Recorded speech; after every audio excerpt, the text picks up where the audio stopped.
For so long we were taught by our cultural beliefs, including most of our religions, that God is separate from us.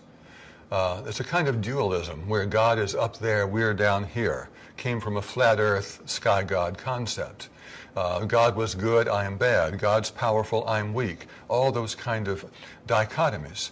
Now what we're realizing that the ancient masters all were teaching something different.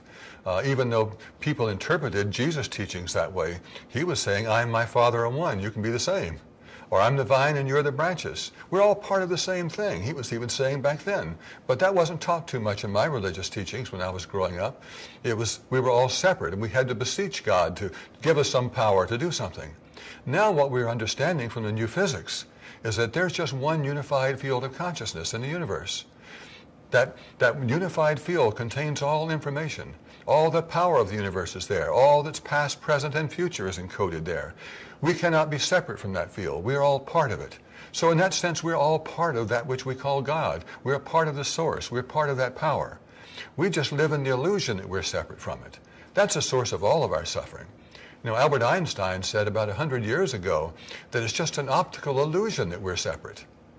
And that was just the beginning of quantum physics. And so many other physicists since then have said many of the same kind of things. That it's, we cannot separate ourselves from that unified field.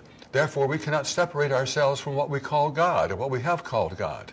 It's an illusion that we do that. And in illusion, we feel powerless. We feel victimized. We feel victimized by the germs. We feel victimized by the pollens in the air. We feel victimized by the latest virus going around. We feel victimized by what everybody else says to us. We think that it's happening to us. All we've done is disown our power. It's like we've taken our power inside and thrown it away. There's a wonderful story told in Greek mythology about the gods where one day debating where they would put power when they created the universe. And where they would put it, and they were concerned if we put it too available, those human beings will use it and they'll overthrow us.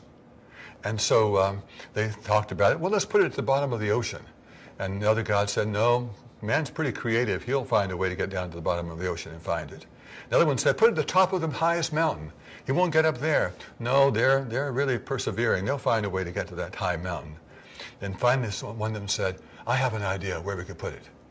A place where they'll never find it. Put it inside each person. And they'll never remember to look there. And I think that little mythological story says where we all live. We forget that the power is really in here. We think it's out there somewhere. And that's our problem. That's where we fall into suffering of all types.